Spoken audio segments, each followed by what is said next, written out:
मच्छी नहीं छोड़ेगा, मच्छी किस लिए छोड़ना है। पूरा रात पूरा तुम यही काम करते रहे।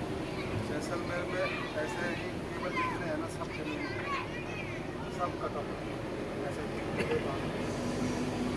वो है जो 4-5 स्थान है ना फर्स्ट दिन इतना बारिश दोबारा आता है पूरा पानी भर जाता है। इतने स्थान बैठे थे वो इतने एक रात की बारिश से इतना हो गया।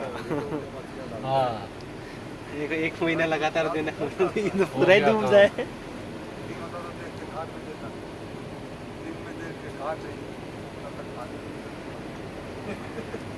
और 1 घंटा देने से हाईवे भी डूब जाता है। हाईवे पे है थोड़ा सा पानी। हाईवे में थोड़ा सा है। सारे इधर का पानी इधर ही आ रहा है यार, इधर डाउन ना एरिया। ये डाउन है ना, इसलिए इसको इधर आ रहा पूरा है। भर रहा है। दौड़ एरिया जाने की जगह नहीं, घंटा दौड़े।